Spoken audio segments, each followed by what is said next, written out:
Zerasia adalah tanah yang dipenuhi oleh tak terhitung banyaknya bangsa dan ras, yang semuanya disatukan oleh kekuatan sihir. Setiap orang lahir dengan aliran mana yang mengalir secara alami di dalam tubuh mereka, memungkinkan seni sihir berkembang di setiap sudut masyarakat. Kristal yang dikenal sebagai magisite mampu menyimpan energi ini, menjadikannya fondasi peradaban manusia. Namun, nilai kristal tersebut juga telah menjerumuskan bangsa-bangsa di Zerasia ke dalam konflik biadab yang silih berganti, menabur benua itu dengan reruntuhan kerajaan dan mayat-mayat bergelimpangan. Jauh di bawah katedral Kekaisaran Pelicia, seorang tahanan yang terlupakan merana dalam kegelapan. Pemuda itu menjerit saat sebuah mesin besar merobek mana dari tubuhnya, sementara penyiksanya yang mengenakan penutup mata dengan ceria berterima kasih kepadanya karena telah menjaga kekaisaran yang sekarat itu tetap hidup. Sang sipir memanggilnya sebagai seorang prodigi, anak ajaib, sihir, sambil menjenggut kepalanya ke belakang untuk menikmati keputusasaan pemuda itu. Bagi Pelicia, tawanan itu bukanlah seorang pangeran, bahkan hampir bukan dianggap sebagai manusia. Dia hanyalah sebuah generator mana hidup. Penghinaan itu membuat sang tahanan yang kelelahan bergetar karena amarah yang hampir tak tertahankan, dan Yoel Mu mengutuk kekaisaran yang telah menghancurkan tanah airnya serta membunuh kedua orang tuanya. Protesnya terpotong oleh langkah kaki berat dan kedatangan seorang pria bertubuh besar berbaju zirah. Pendatang baru itu menatap sang pangeran yang dirantai dengan kehadiran yang sedingin dan sekejam baja. Kaisar Vel Pelicia menyatakan bahwa Yegle sendirilah yang membawa kehancuran bagi Mu. Hanya mana miliknya yang tak terbatas yang memiliki nilai. Saat itu, penalaran sesat sang kaisar membuat Yoel terdiam tanpa kata. Di mata Veld, keberadaan pangeran itu sendiri adalah sebuah bencana yang menunggu untuk terjadi. Sang sipir menikmati tuduhan tersebut, mengulang kata bencana sebagai ejekan kejam lainnya. Terikat pada perangkat ekstraksi, Yegle mulai berpikir bahwa kematian jauh lebih baik daripada siksaan tanpa akhir ini. Kemudian Veld dengan santainya menyinggung adik perempuannya, dan kepasrahan itu seketika berubah menjadi teror. Yoel berteriak bahwa kaisar sama sekali tidak boleh menyentuh Null, hanya untuk mengetahui bahwa hidup gadis itu akan diselamatkan selama Yegle terus bekerja sama. Dia memanggil Veld dengan putus asa, namun kaisar pergi begitu saja tanpa meliriknya lagi. Dengan senyum puas, sang sipir berpenutup mata menggapai kontrol mesin tersebut. Sebuah arus energi biru yang brutal melonjak melalui tubuh Jironjir, merenggutnya dari lantai saat alat itu mulai menguras energinya sekali lagi. Melalui rasa sakit itu, dia bersumpah bahwa mereka boleh mengambil semua mana yang mereka inginkan, tetapi mereka tidak akan pernah mendapatkan pengampunannya. Suatu hari nanti, Yegle bersumpah dia akan membunuh Pelicia dengan kedua tangannya sendiri. Hanya beberapa hari sebelum invasi, keluarga kerajaan Mu telah menikmati sarapan damai di selatan. Ratu Felicia meminta Yoel untuk meletakkan bukunya sebelum adik perempuannya berangkat ke sekolah. Dia mematuhi perintah itu tanpa mengeluh dan menyingkirkan buku hijau tebal tersebut, sementara ibunya bertanya-tanya seberapa sering Null bisa berkunjung dari Akademi Distan Safar. Raja Chayenne masih merasa sulit menerima kenyataan bahwa putrinya yang berusia 10 tahun akan pergi untuk belajar di luar negeri. Kemudian Null Mu bergegas masuk dengan pancaran semangat mengenakan seragam akademi barunya. Kedua orang tuanya memuji sang putri habis-habisan, berkomentar bahwa putri kecil mereka tumbuh secantik ibunya. Null menoleh ke arah kakaknya dan mendapati Jironjir membaca buku legenda kepahlawanan yang sama sekali lagi. Cerita di buku itu mengatakan bahwa sebuah gerbang misterius akan muncul setiap kali seorang pahlawan sejati gugur. Jironjir menjelaskan bahwa gerbang Avalon adalah rumah bagi para prajurit legendaris seperti Sir Halbert dan Lady Faye. Dia menyebut Null sebagai anak nakal karena menggodanya, meskipun gadis itu dengan cepat menunjukkan bahwa kakaknya tidak bertingkah lebih baik. Masih mendambakan persetujuan kakaknya, Null berputar di tempat dan bertanya bagaimana penampilannya. Yoyo mengabaikan candaan itu dan menyatakan bahwa dialah adik perempuan paling imut di seluruh dunia. Dengan gembira, Null bergegas menghampiri Felicia, yang mendesak keluarganya untuk makan sebelum kereta tiba. Chayenne sudah mulai terisak memikirkan kepergian putrinya, membuat istrinya geli. Null meyakinkan mereka bahwa jarak sejauh apapun tidak akan pernah bisa mengurangi rasa cintanya pada keluarga. Di luar istana, dia memeluk ibunya untuk mengucapkan selamat tinggal dan diperingatkan agar tidak mengabaikan kesehatan maupun pelajarannya. Yoel berjanji akan menyelamatkannya dari bahaya apapun, sementara Chayenne mengingatkannya bahwa bakatnya sendirilah yang telah menghasilkan kesempatan ini. Null setuju untuk percaya pada dirinya sendiri dan menghadapi apapun yang menantinya di akademi. Dia membungkuk kepada mereka bertiga, berterima kasih kepada keluarganya atas apa yang disebutnya sebagai keinginan egois. Kemudian dia melambaikan tangan dari kereta yang berangkat sampai gerbang istana menghilang dari pandangannya. Malam itu juga, kegelapan yang suram menyelimuti istana kerajaan Mu. Yegle terbangun karena keributan hebat yang berkecamuk di luar kamarnya. Di luar, api telah melahap ibu kota, mengubah jalan-jalan yang tadinya tenang menjadi mimpi buruk berupa jeritan-jeritan dan rumah-rumah yang runtuh. Tanpa sempat berganti pakaian, dia berlari melewati koridor untuk mencari keluarganya. Dikelilingi oleh para pelayan yang ketakutan dan pengawal bersenjata, dia meminta penjelasan dari ayahnya. Chayenne mengungkapkan kebenaran yang tidak masuk akal. Sekutu mereka, Pelicia, telah melakukan invasi dengan Vel sendiri yang memimpin serangan tersebut. Berita itu menghentikan langkah Yeole sementara pasukan musuh mengguncang dinding istana. Sang raja memerintahkan putranya untuk melarikan diri bersama Felicia sementara dia tetap tinggal untuk mempertahankan istana. Bahkan di ambang kekalahan, Cheyenne tidak akan mengabaikan tugas yang harus dia emban kepada rakyatnya. Gironjir hanya bisa memikirkan warga sipil yang masih terjebak di kota yang terbakar. Dia menolak untuk pergi dan menyatakan bahwa dia akan turun sendiri ke jalan-jalan. Cheyenne memprotes bahwa putranya masih seorang pelajar dan garis keturunan kerajaan bergantung pada keselamatannya. Namun Igile tahu setiap pelayan memiliki orang-orang terkasih di bawah sana, dan dia percaya sihirnya dapat menyelamatkan mereka. Dia memasuki kota yang dipenuhi rumah-rumah hancur, warga sipil yang terluka, dan pasukan Felicia yang berkeliaran dengan bebas di tengah kobaran api. Di dekat sana, dua penjajah menjepit seorang wanita tak berdaya di antara mereka dan mencengkeram kedua lengannya. Sambil tertawa, mereka menyebut penjarahan sebagai hadiah termanis dari perang dan mengklaim bahwa Vel telah memberi mereka izin untuk mengambil apa saja. Sebuah mantra suram menyela mereka, menuntut agar napas mereka yang tak berujung dipersembahkan kepada sang raja. Ketika suara itu juga menyerukan darah yang mengalir, para prajurit menyadari bahwa musuh baru telah muncul. Yoele menangkap ritme detak jantung yang jauh dan mengubahnya menjadi api yang terkendalikan. Mantra tingkat kelimanya, Flame, meledak. Debu yang membara meledak melalui gang dalam bentuk semburan yang menderu. Para korban yang selamat mengenali pangeran mereka dan menatap kagum pada seorang pemuda berusia 15 tahun yang mampu menggunakan sihir tingkat kelima. Mengambil posisinya di antara warga sipil dan penyerang mereka, Igile bersumpah tidak ada prajurit yang akan bisa melewati dirinya. Para penjajah menyaksikan dengan tidak percaya saat serangan mereka sendiri musnah di dalam api dahsyat miliknya. Namun pada saat itu, kehancuran telah mencapai halaman istana kerajaan di mana pasukan api dan pasukan tubrukan mengepung istana. Di tengah halaman, Vel menuntut agar raja yang tertangkap mengungkapkan kemana putranya pergi. Di sampingnya, seorang perwira berpenutup mata mengarahkan bilah pedang ke arah Cheyenne dan dengan nada mengejek mendesak yang mulia untuk menjawab. Gironjir menerobos masuk ke halaman istana dan mendapati kedua orang tuanya ditahan oleh tentara musuh. Melihat bilah pedang yang siap menebas, dia berteriak agar mereka berhenti. Perwira itu dengan tenang memberitahu bahwa Pangeran Mu yang hilang akhirnya telah tiba. Barulah Gironjir menyadari bahwa komandan berambut panjang di depannya adalah dalang di balik invasi tersebut. Dialah Kaisar Vel Felicia, dan tatapannya yang dingin hidup sesuai dengan setiap rumor mengerikan yang beredar. Cheyenne berteriak agar putranya lari, memperingatkan bahwa Yile sebenarnya adalah target utama Felicia selama ini. Seketika pangeran itu ragu-ragu, Gates Belgut menghujamkan pisau ke bahu sang raja. Yile membentuk lingkaran pertahanan yang rumit dan melompat ke arah ayahnya. Serangan itu hanya memicu reaksi paling samar dari mata emas Vel yang bersinar. Dengan satu ayunan tunggal, pedang kaisar merobek langsung formasi mantra yang membara itu. Sihir yang hancur itu melemparkan Gironjir ke belakang hingga terhuyung. Dia belum pernah melihat baja mampu memotong lingkaran sihir. Vel mengakui teknik Chantless Casting, tanpa mantra, miliknya, tetapi mengatakan bahwa mana pangeran yang tidak ada habisnya adalah satu-satunya hadiah yang dia pedulikan. Gates menancapkan pisau itu lebih dalam dan memperingatkan bahwa setiap tindakan perlawanan akan memperpanjang penderitaan Cheyenne. Tidak sanggup menanggung kekejaman mereka, Yile memohon agar mereka berhenti. Dia berlutut dan berjanji akan menyerah secara damai jika keluarganya diampuni. Saat dia menyerah, belenggu khusus terkunci dan menyegel sihirnya. Tidak berdaya, Igile mengulangi permohonannya agar ayahnya dan yang lainnya dibebaskan.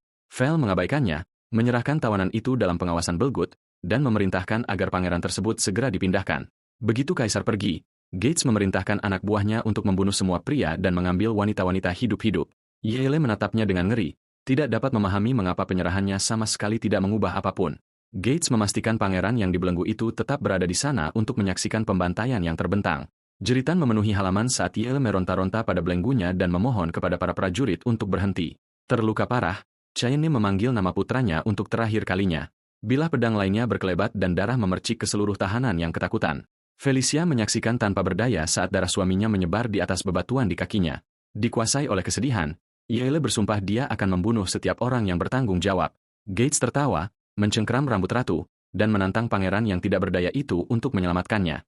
Yile menerjang dengan jeritan patah hati meskipun terbelenggu dan kehilangan sihirnya. Cheyenne bergerak lebih dulu, menancapkan giginya ke telinga perwira itu dalam upaya terakhir untuk melindungi istri dan putranya. Sumpah serapah berkecamuk, Gates memukul raja yang terluka itu ke samping dengan hantaman telak. Pasukan Felicia menyeret Gironjir pergi, dan di depan matanya, keluarga serta kerajaan Mu terhapuskan. Di penjara bawah tanah, dia akhirnya kehilangan segala kesadaran tentang sudah berapa lama dia ditahan. Tanpa adanya siang atau malam dan mesin ekstraksi yang tidak pernah berhenti, setiap detik yang berlalu menjadi siksaan. Jeritannya menyisakan rasa darah di tenggorokannya sementara sekujur tubuhnya mati rasa. Yile menyiksa dirinya sendiri dengan keyakinan bahwa kekuatan yang lebih besar mungkin telah menyelamatkan keluarganya. Mungkin mematuhi perintah ayahnya setidaknya bisa mencegah kematian Cheyenne. Mungkin Felicia bahkan bisa lolos dari Belgut jika Yile melarikan diri tepat waktu. Namun rasa bersalahnya selalu bermuara pada kesimpulan yang sama. Dengan kekuatan yang cukup, dia bisa menyelamatkan keduanya. Air mata mengalir di wajahnya saat dia mengutuk kelemahan dari bocah dirinya di masa lalu. Para pengawal hanya mengejek Pangeran Bencana yang sedang menangis itu dan mengeluhkan bahwa keluaran mana miliknya semakin menurun. Salah satu dari mereka meningkatkan kekuatan mesin itu dengan santainya seolah-olah dia sedang menyetel peralatan biasa. Listrik merobek tubuh Yeole sekali lagi, dan dia bertanya-tanya berapa lama lagi tubuhnya bisa bertahan. Saat kekuatannya memudar, dia mempertanyakan apa yang terjadi pada seseorang begitu mana mereka benar-benar habis. Persepsi luar biasa miliknya selalu memungkinkan dia untuk melihat mana dengan cara yang tidak bisa dilakukan oleh penyihir lain. Sekarang, aliran yang semakin menipis di hadapan matanya mengungkapkan bahwa cadangan energinya yang tadinya dianggap tak terbatas hampir habis. Sisa-sisa energi terakhir itu memadat menjadi sebuah bola kecil, dan rasa takutnya berubah menjadi pemahaman yang tiba-tiba. Di dalam cahayanya yang kian meredup, ia dapat melihat bentuk jiwa manusia yang tak asing lagi. Mana ternyata bukan sekadar bahan bakar untuk sihir. Itu adalah kehidupan itu sendiri, yang mengalir dari jiwa.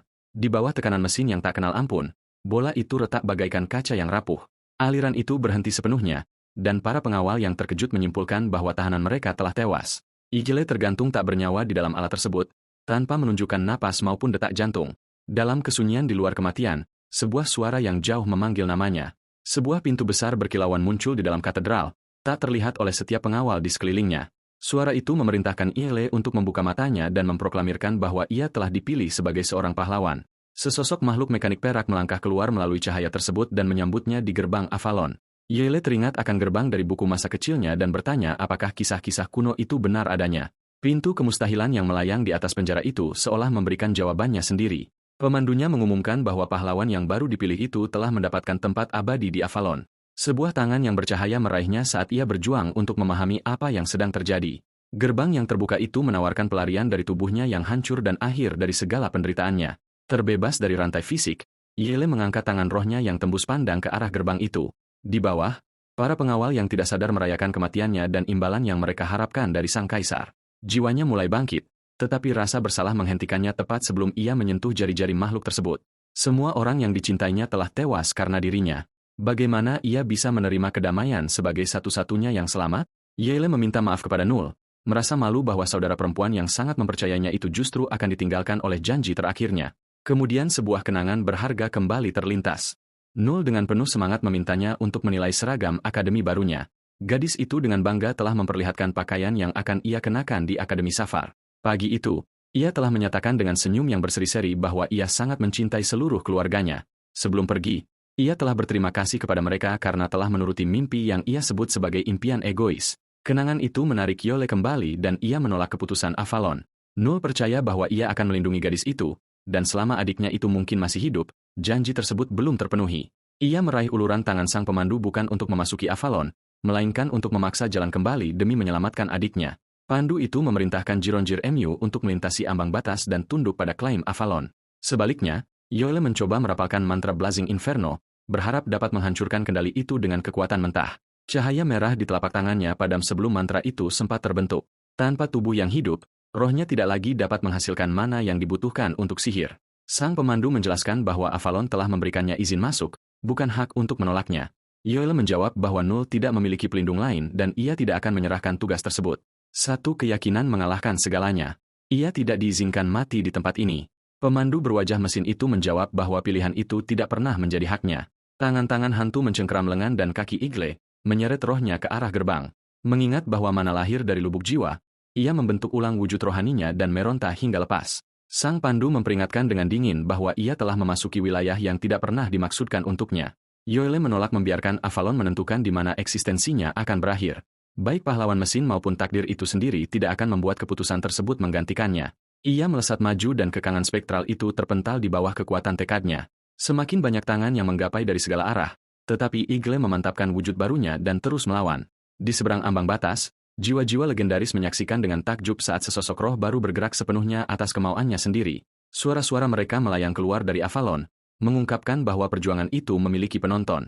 Di tengah keributan tersebut, Igle mendengar nama yang akrab dari kisah-kisah kepahlawanan masa kecilnya. Seseorang memanggil Halbert sang ahli pedang, mengesahkan bahwa legenda itu sendiri berdiri di balik gerbang tersebut. Ia juga mengenali Lady Fei, sang petir kilat, sementara Halbert dengan bangga mencatat bahwa pendatang baru itu mengetahui namanya. Yile menatap melalui pintu gerbang dan menuntut untuk mengetahui apakah para pahlawan terkenal itu benar-benar ada di sana. Fei memperingatkan bahwa waktunya akan segera habis dan takdir akan segera menyeretnya ke dalam. Bahkan para juara terkuat dalam sejarah pun pada akhirnya mati. Tak satu pun dari mereka yang bisa lolos dari takdir. Sang Pandu mengumumkan bahwa saat-saat terakhir Yile telah tiba dan memperingatkannya untuk berhenti melawan. Jika ia terus menentang Avalon, satu-satunya jalan yang tersisa baginya adalah menuju ke neraka. Tak terhitung banyaknya tangan tembus pandang melonjak di sekitar sang pangeran dan menariknya ke arah ambang batas.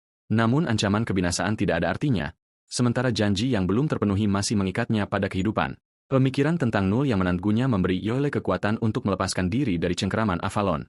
Demi keheranan setiap legenda yang menonton, ia memaksa gerbang Avalon untuk menutup atas kemauannya sendiri. Sebelum para pahlawan yang tertegun itu menghilang, Yile berbalik dan mengeluarkan tantangan yang gegabah. Apakah ada orang di Avalon yang cukup berani untuk berjalan melewati neraka di sisinya? Bahkan Halbert menyebut permintaan itu sebagai sesuatu yang mustahil, sementara yang lainnya meremehkan Yile sebagai orang gila. Reaksi mereka mengajarinya bahwa para pahlawan legendaris tidak berbeda dari orang lain. Di balik nama agung mereka tetaplah orang biasa yang takut akan jalan yang mustahil. Yole menawarkan tawar-menawar kepada mereka, beri dia kekuatan mereka, dan ia akan mengembalikan mereka ke dunia orang hidup. Fei mencemooh fantasi tersebut, dan pahlawan lain bersikeras bahwa kisah-kisah mereka yang telah pudar telah berakhir. Para legenda itu mulai berbalik pergi hingga sebuah tawa asing bergema di seluruh Avalon. Tak mampu melihat pemiliknya, Yile menuntut untuk mengetahui siapa yang telah menjawabnya. Pahlawan tak kasat mata itu menerima taruhan tersebut, dengan berkata, petualangan ini mungkin akhirnya dapat memenuhi keinginan seumur hidup. Sebelum Yile sempat menjawab, tangan-tangan hantu Avalon berbenturan mengelilingi jiwanya yang terbuka. Arus pucat menembusnya, menyegel perjanjian misterius itu di dalam rohnya. Gerbang besar itu memudar, menyisakan tangannya yang terulur menggantung dalam kegelapan. Di sana, Yole berjanji kepada Nul bahwa kakaknya akan kembali untuknya, berapapun harganya. Di dalam katedral, para pengawal dengan santai membahas apa yang harus dilakukan terhadap jenazah tahanan tersebut. Seorang dari mereka meminta instruksi kepada sang kapten, sementara yang lain menyodok tubuh yang tak bergerak itu. Merasa terganggu oleh pekerjaan tambahan tersebut, mereka memutuskan untuk membuangnya ke atas gerobak dan menyelesaikannya. Kemudian pangeran yang disangka telah mati itu bangkit di bawah kristal yang bersinar, dengan separuh rambutnya kini telah memutih. Seorang pengawal mendekat untuk memaksanya kembali ke posisi semula. Memperlakukan kebangkitannya sebagai gangguan sepele, Yile menyambar pedang pria itu dan menebasnya sebelum siapapun sempat bereaksi. Para prajurit yang tersisa membeku. Seorang tahanan yang tidak bersenjata baru saja bergerak lebih cepat daripada pengawal terlatih.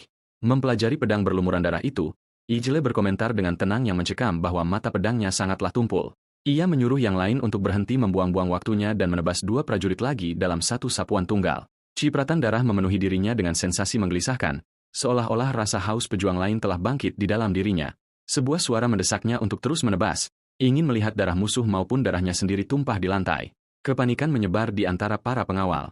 Tahanan mereka adalah seorang penyihir, bukan pendekar pedang.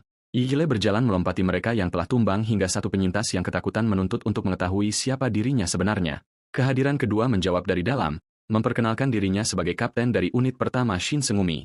Prajurit yang tertawa itu adalah Okita Soji, pahlawan yang menerima tawaran mustahil Yile. Di seluruh katedral bawah tanah itu, para pengawal yang terluka mundur ketakutan dari tahanan mereka yang telah berubah. Wujud spektral Okita beririsan dengan tubuh Yile, memandu pedang curian itu dengan keahlian yang tanpa usaha. Ketika Yile menyebut nama pendekar pedang itu dengan lantang, musuh-musuhnya menganggap kematian telah membuatnya gila. Ia tertawa bersama mereka dan mengakui bahwa mungkin sebagian dari pikirannya benar-benar telah rusak. Keributan itu menarik bala bantuan menuruni tangga, dan mereka tertegun mendapati tahanan yang tadinya tewas kini berdiri. Yole menyambut ketegangan pertempuran yang akrab dan menantang pendatang baru untuk menghiburnya, tetapi kekuatan pinjaman Okita membanjiri tubuh yang hancur oleh penarikan mana selama bertahun-tahun. Rasa sakit mencengkeram dada Yole. Ia jatuh berlutut dan pedang itu terlepas dari tangannya. Penderitaan itu merobek lolongan keluar sebelum kesadarannya menghilang. Cahaya menyilaukan berganti menjadi taman yang damai di mana para prajurit asing duduk bersama menikmati teh. Yile terbangun di antara mereka, tidak mampu memahami bagaimana suaka ini menggantikan katedral berdarah tersebut. Seorang prajurit berambut panjang menjelaskan bahwa ini adalah singgasana tak terlihat dari jiwa Yile, yang kini ditempati oleh para pahlawan yang telah ia serap. Pangeran mengenali pembicara itu sebagai Matsunaga Danjo, tokoh lain dari legenda yang pernah ia baca. Matsunaga Danjo Hisahide membenarkannya, dengan bangga mengingat reputasinya sebagai pemberontak dan kolektor perkakas teh yang indah. Di antara kumpulan itu terdapat Joan of Arc, gadis suci dari Orleans, yang konon telah ditinggalkan oleh Tuhan. Di sampingnya berdiri revolusioner Che Guevara dan Robin Hood, pelindung Sherwood, yang juga dikenal sebagai Hereward the Wake, Cleopatra, ratu ular beludak yang cantik, bersantai di dekatnya dan menilai tuan rumah mereka yang tak terduga. Simon Magus, yang terkenal sebagai Bapak Bidah, duduk bertopeng dan diam di meja. Okita melintasi taman menuju Yele, menghilangkan keraguan tentang siapa orang asing ini. Sang jenius yang memproklamirkan diri berambut cepak biru itu dengan santai bertanya apakah tuan rumah barunya akhirnya telah terbangun. Yele mengakui bahwa pahlawan atau bukan, setiap orang di hadapannya adalah orang asing sepenuhnya. Che berkata bahwa mereka berasal dari dunia bernama Bumi dan tidak tahu apa-apa tentang Seria. Yoile menyadari gerbang Avalon mengumpulkan para juara dari berbagai dunia, abad, dan bahkan kode moral. Ia segera memanggil kesepakatan mereka dan menuntut kekuatan yang telah mereka janjikan kepadanya sebagai imbalan untuk mengembalikan kehidupan mereka. Matsunaga, Joan, Robin, dan Che menolaknya tanpa ragu sedikitpun.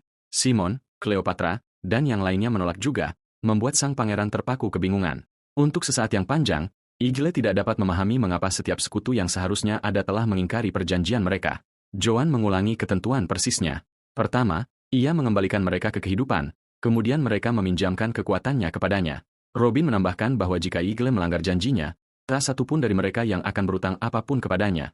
Okita merasa gagasan mengambil alih tubuh sang pangeran itu menghibur, meskipun ia sendiri melihat kemana hal itu akan mengarah. Para pahlawan akan saling mencabik satu sama lain demi kendali permanen atas wadah bersama mereka. Robin menyuruh si pembunuh berambut cepat itu untuk mendiamkan dirinya sebelum antusiasmenya menimbulkan masalah. Okita menggapai pedangnya juga, penasaran untuk menemukan kekerasan apa yang mungkin terjadi di tempat ini. Ia mengetahui bahwa para pahlawan yang terserap tidak dapat saling menyakiti di dalam benih jiwa. Simon menjelaskan bahwa asimilasi mengikat setiap dari mereka kepada inangnya, sehingga luka apapun yang ditimbulkan kepada Yele akan melukai mereka juga. Jika pangeran itu mati lagi sebelum menepati bagian dari tawarannya, setiap jiwa di dalam dirinya akan dihapuskan selamanya, bahkan kehilangan akhirat yang pernah dijanjikan oleh Avalon. Joan mengamati bahwa akhir seperti itu hanya akan menyempurnakan kematian yang telah mereka derita sebelumnya. Keheningan melingkupi taman saat setiap legenda mempertimbangkan ancaman kepunahan total.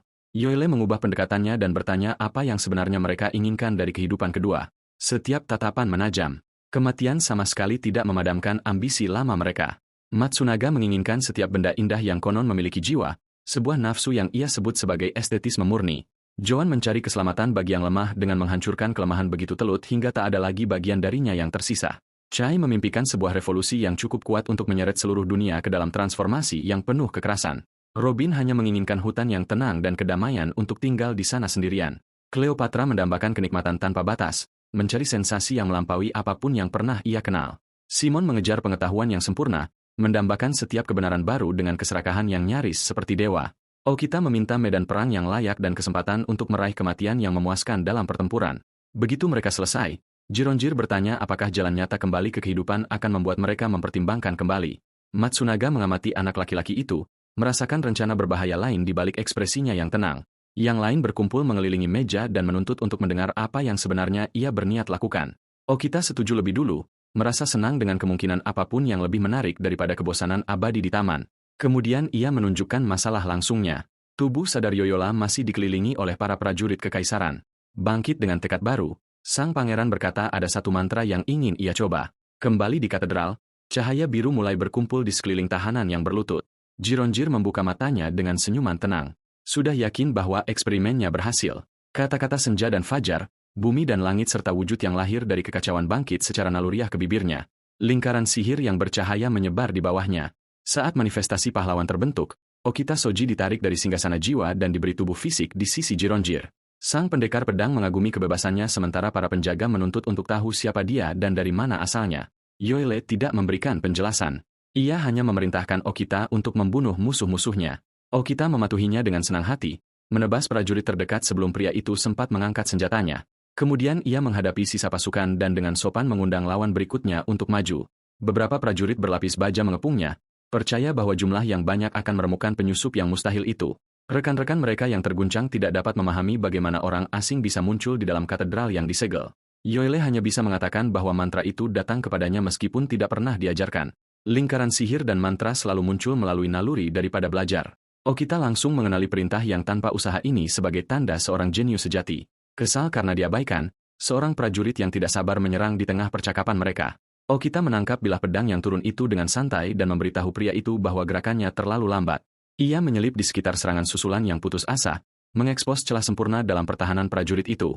Satu kilatan baja merobek kepala pria itu sebelum rekan-rekannya sempat turun tangan. Dengan darah di pipinya, Okita memutuskan bahwa pilihan Avalon atas Yale pastinya bukanlah sebuah kecelakaan. Para penyintas mundur, tidak mampu memahami betapa cepat serangan mereka runtuh. Sebuah teriakan murka memotong kepanikan mereka dan menuntut untuk tahu mengapa mereka berhenti bertarung. Seorang perwira berbaju besi tebal melangkah maju, menjulang di atas Okita dengan kepercayaan diri yang brutal.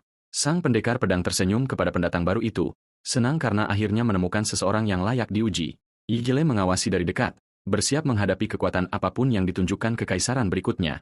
Raksasa itu mempermalukan anak buahnya yang ketakutan hingga mereka meminta maaf karena telah mempermalukan tentara kekaisaran. Tanpa peduli, Okita meminta si raksasa untuk memberinya sedikit hiburan.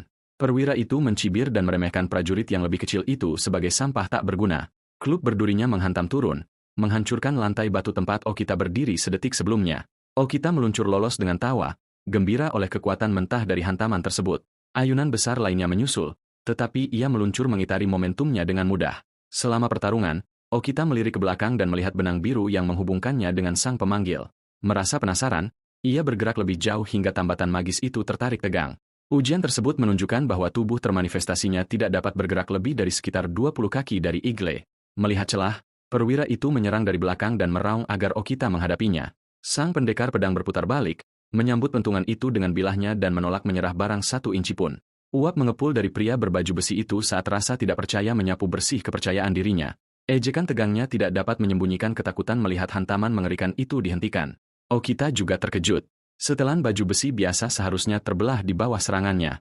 Misteri itu membuatnya bersemangat dan kekuatan yang berderak mulai berkumpul di sekitar tubuhnya.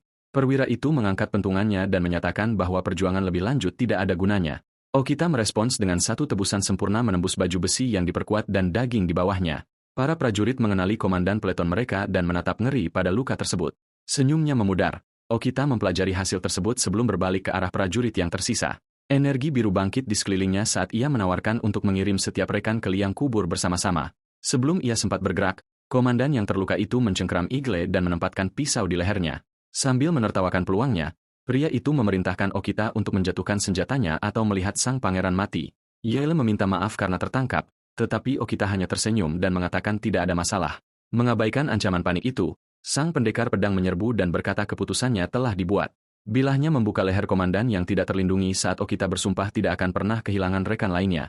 Darah mengalir dari mulut prajurit itu dan siasat tawanan berakhir dengan kematiannya sendiri. Begitu dibebaskan, Yole akhirnya memahami skala keahlian Okita yang mencengangkan. Namun melalui ikatan mereka, ia merasakan kekuatan lain yang berkontribusi pada kekuatan tersebut. Para pengawal yang selamat meninggalkan komandan mereka dan melarikan diri untuk melaporkan bencana tersebut kepada Jenderal Gates. Okita melompat mengejar mereka, tidak mau membiarkan 1 musuh pun lolos. Sebuah peringatan tiba-tiba melalui ikatan tersebut menghentikannya sebelum ia sempat menyelesaikan pengejaran. Di belakangnya, Igle membungkuk 2 kali lipat dan memuntahkan darah. Okita berbalik seketika, momentum pembunuhannya hancur oleh kekhawatiran atas kondisi bersama mereka. Kesadaran mereka mundur ke taman dalam yang tenang, menangguhkan pertempuran di luar. Di sana, Okita memeriksa inangnya dan mengakui bahwa manifestasi memberikan tekanan yang luar biasa padanya.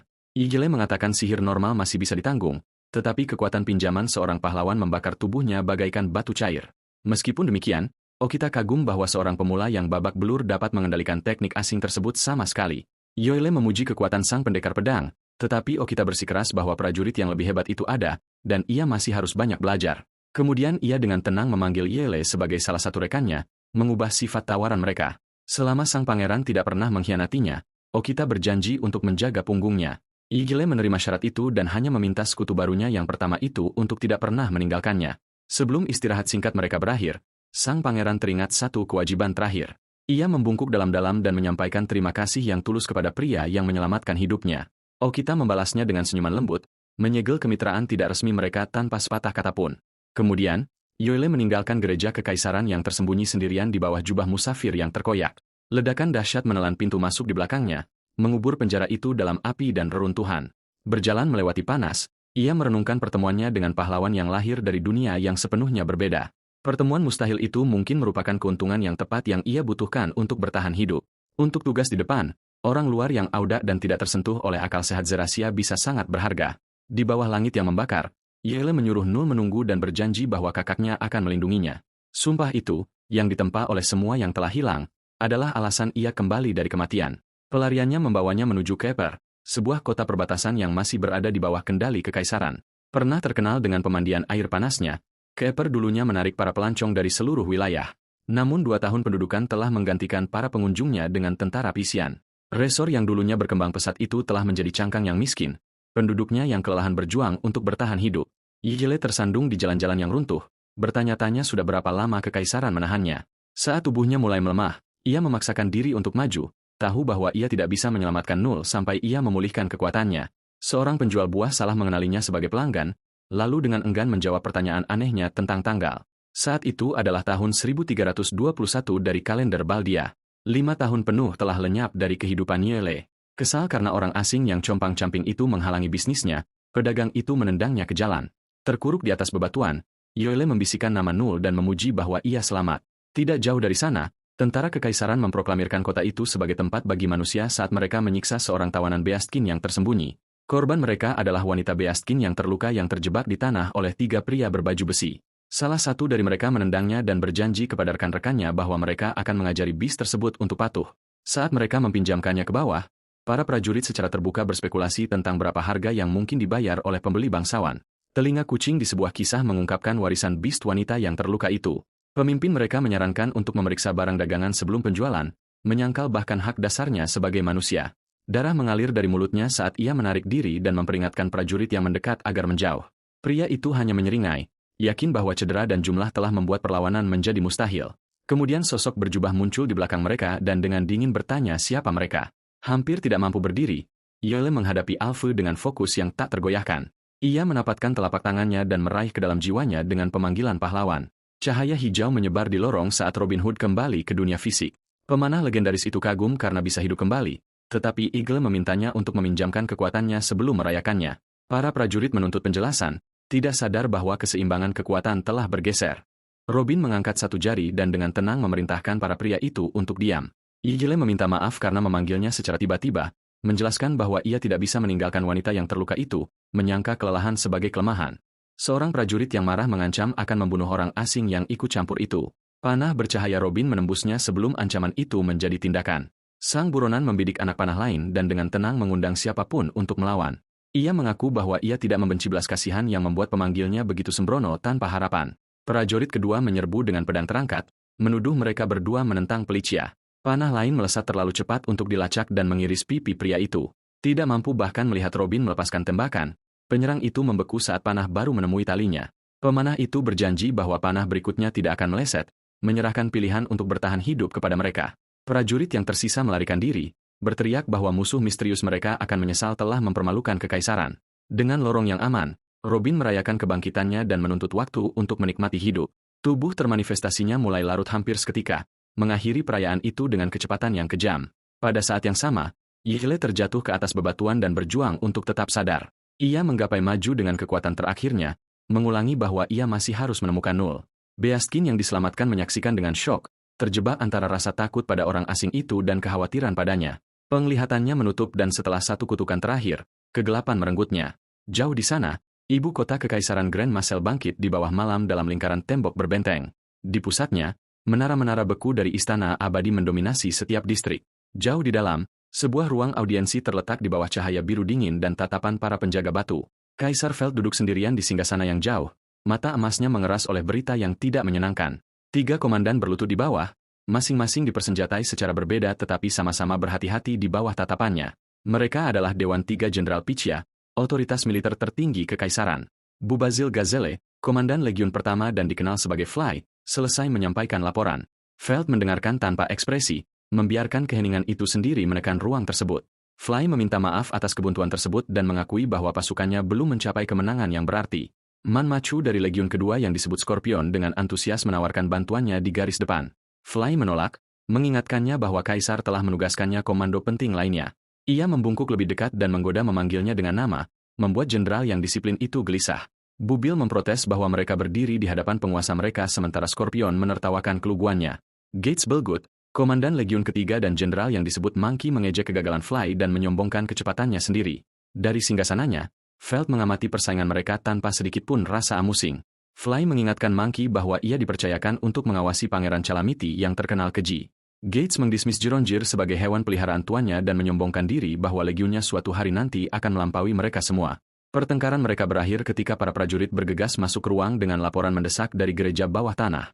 Sebuah ledakan telah menghancurkan fasilitas tersebut dan Calamity yang ditakuti telah melarikan diri.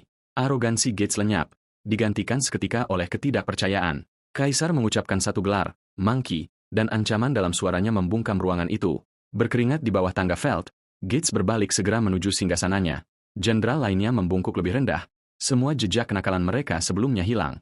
Felt menempatkan tahanan yang melarikan diri di bawah yurisdiksi Monkey, dan komandan yang terguncang itu menerima tanpa protes. Kaisar memerintahkan Gates untuk menjelaskan dirinya sendiri, dan kepercayaan diri jenderal itu runtuh di bawah perintah tenang tersebut. Felt adalah pedang suci yang ditakuti, dan tekanan pembunuh bergolak darinya ke seluruh ruangan.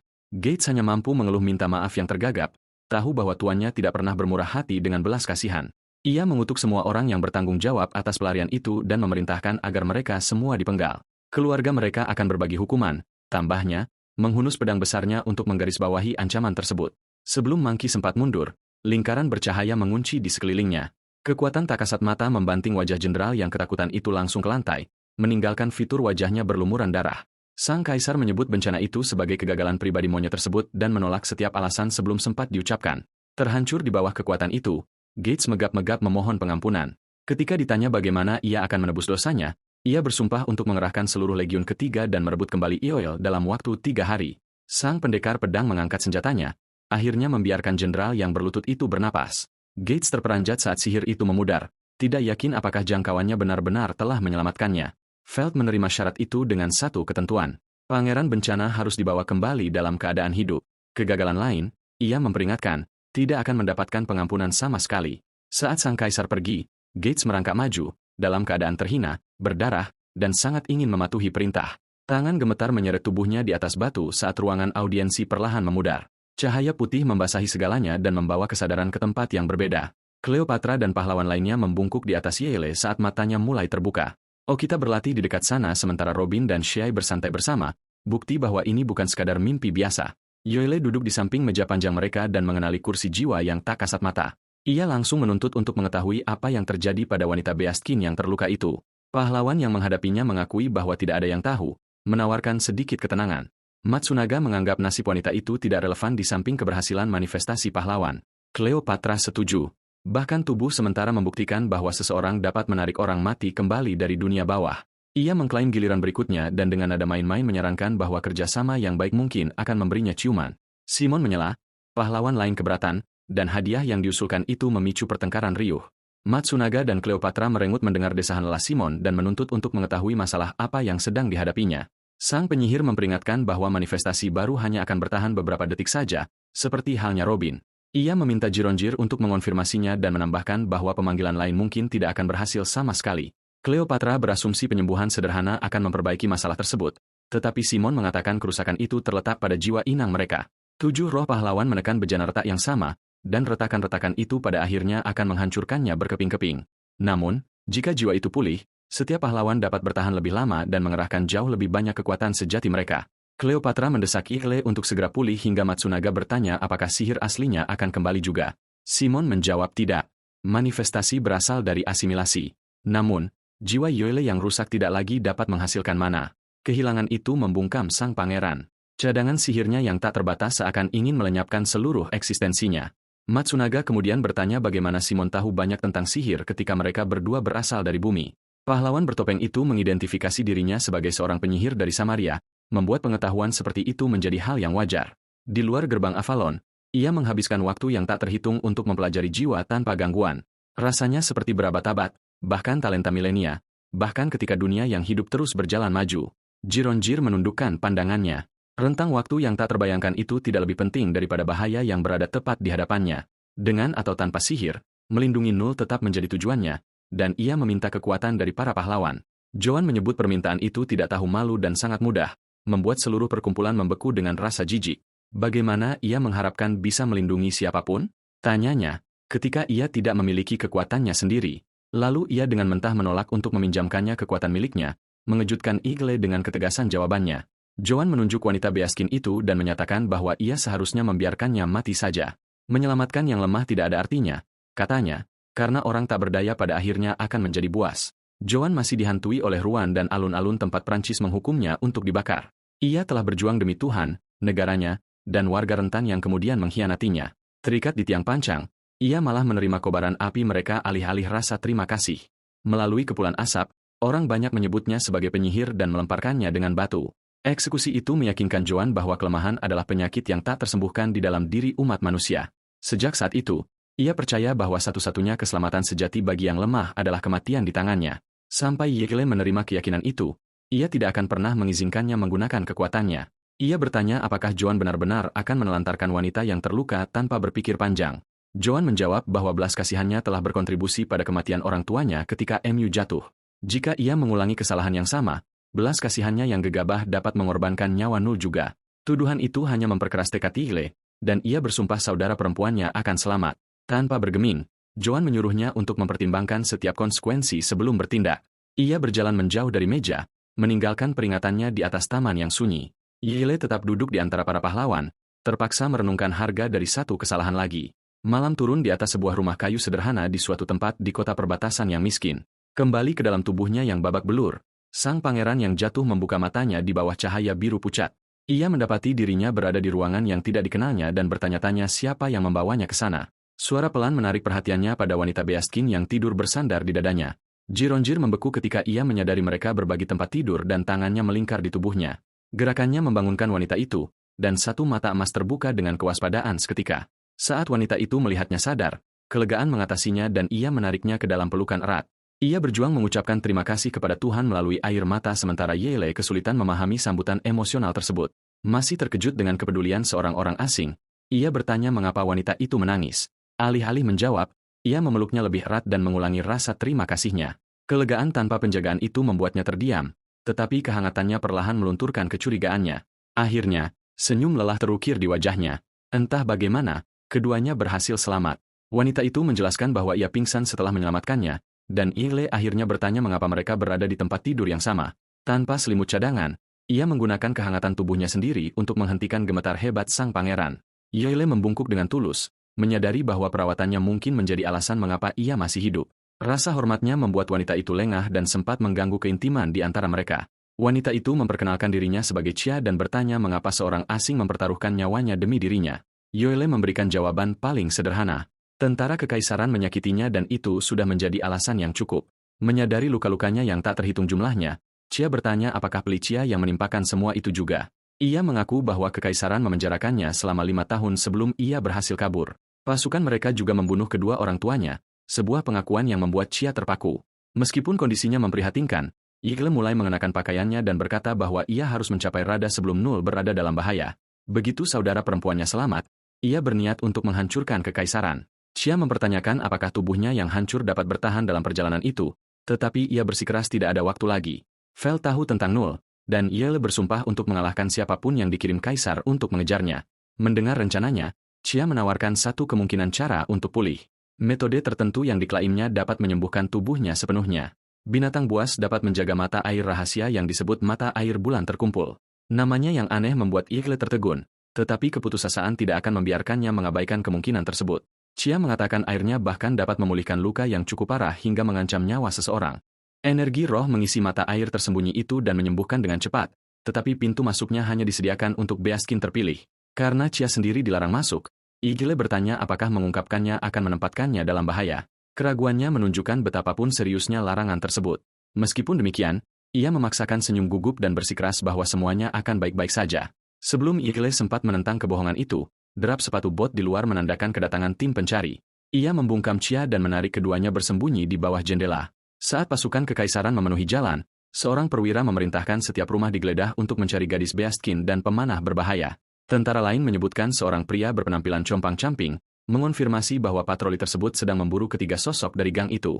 Chia tiba-tiba bangkit, dan Yegle menuntut untuk tahu apa yang sedang dilakukannya. Ia berencana untuk menarik para tentara pergi agar Yegle bisa melarikan diri, tetapi Yegle menolak untuk mengizinkannya. Chia menerima risiko itu, menjelaskan bahwa Bis tidak pernah bisa melupakan hutang kepada seseorang yang telah menyelamatkan mereka. Di dekat pintu, ia akhirnya memberikan nama lengkapnya, Siha Abisine, dan menanyakan namanya. Ia hanya menjawab Yoru, menyembunyikan identitas bangsawannya yang akan membuat penangkapannya menjadi pasti. Patroli mendekati rumah mereka yang babak belur, memaksa kedua buronan itu bertindak cepat. Pemimpinnya menegur anak buahnya yang tidak fokus dan memperingatkan bahwa Jenderal Gates akan datang sendiri untuk menghancurkan perlawanan tersebut. Perintah telah dikeluarkan untuk menyegel setiap perbatasan setelah para pejabat mengidentifikasi tahanan yang kabur dari fasilitas yang hancur. Hanya setelah kelompok pencari itu berlalu, Yoru dan Chia melepaskan napas yang mereka tahan. Wanita itu memuji ketenangannya, tetapi Yoru merosot ke lantai, melemah bahkan oleh pelarian sempit itu. Ketika Chia memeriksanya, Yoru dengan mendesak meminta satu bantuan. Ia harus mencapai mata air bulan terkumpul sebelum jaring kekaisaran menutup. Chia menyadari bahwa ia pasti adalah tahanan pelarian yang dibicarakan para tentara. Yoru membenarkan bahwa ia harus menyeberangi perbatasan dan melanjutkan perjalanan ke Rada sebelum tempat itu ditutup. Setelah menimbang bahayanya, wanita itu menyambut urgensinya dengan senyuman kecil penuh pengertian. Pilihannya telah dibuat terlepas dari setiap hukum suci yang akan dilanggarnya. Chia menyuruhnya untuk mengikuti dan memimpin jalan menuju mata air terlarang. Mereka memasuki hutan yang bermandikan cahaya bulan di mana tubuh Yoru yang terluka berjuang keras untuk menyamai langkahnya. Chia mendesak maju, memperjarak jarak antara mereka dan pasukan yang mencari penjaga.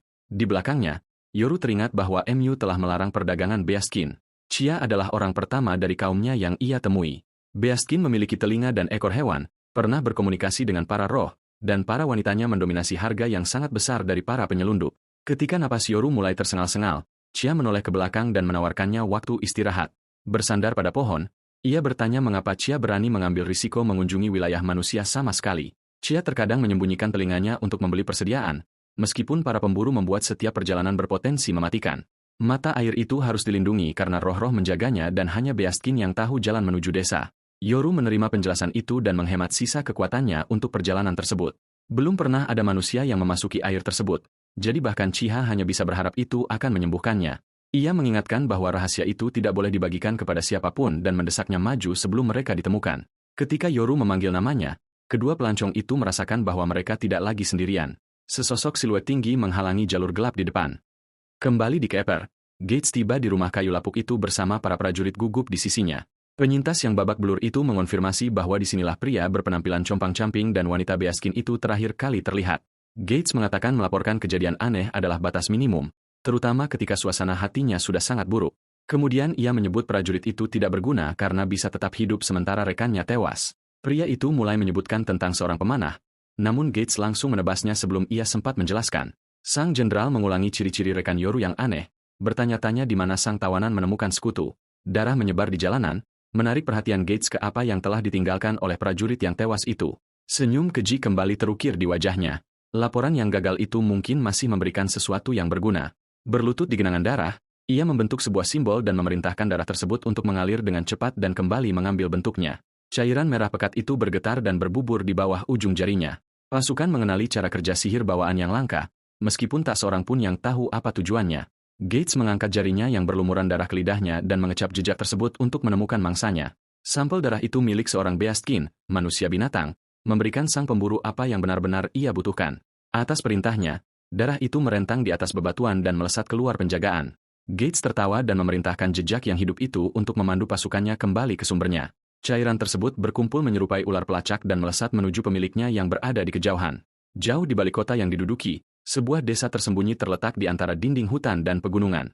Penduduk desa Beaskin mengepung para pendatang dan memaksa manusia yang melemah itu di bawah ancaman menyilang tombak-tombak. Pemimpin mereka yang murka menuntut untuk mengetahui mengapa Chia, yang telah diasingkan, membawa seorang manusia ke wilayah suci.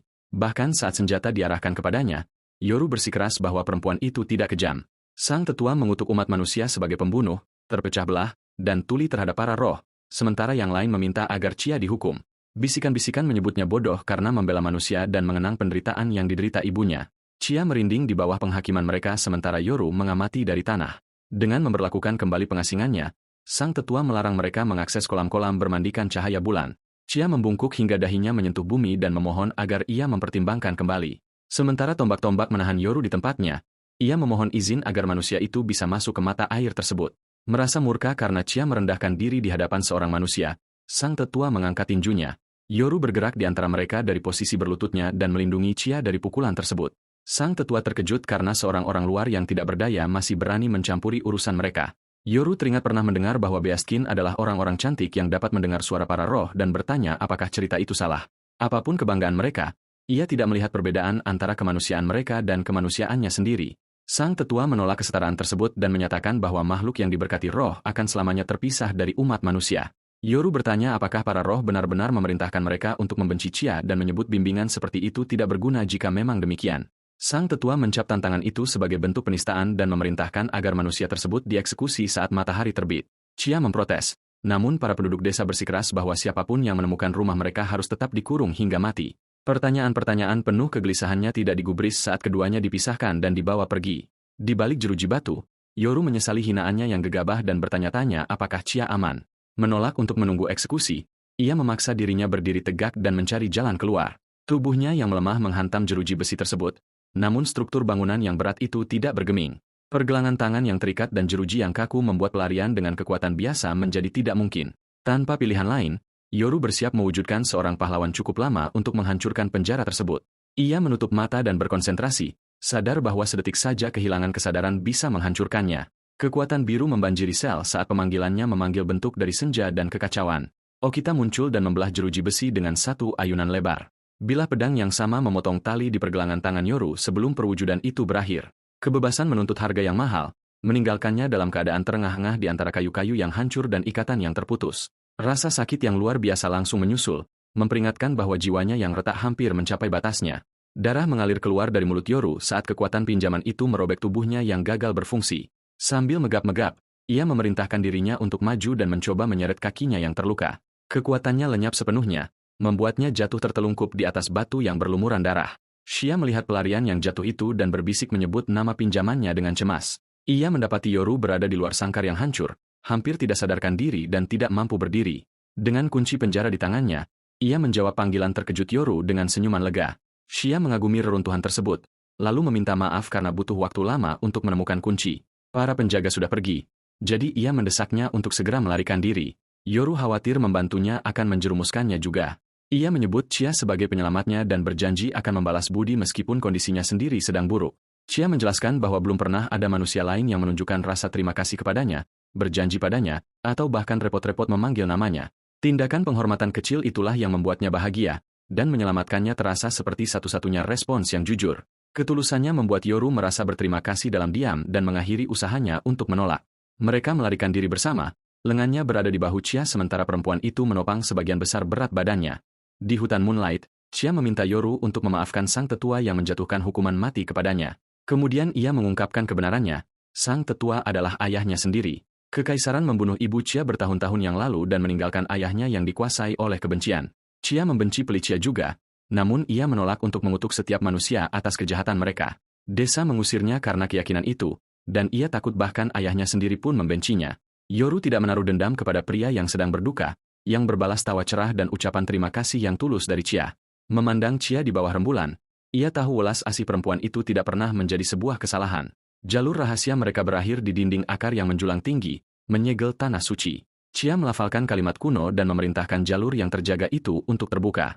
Bagaikan abad-abad yang hidup, akar-akar hitam itu terpuntir terpisah merespons kata-katanya. Penghalang terakhir itu menarik diri dan cahaya biru tumpah membasahi kedua pelancong. Di baliknya terbentang mata air suci kolam cahaya bulan yang hidup dengan pijar para roh.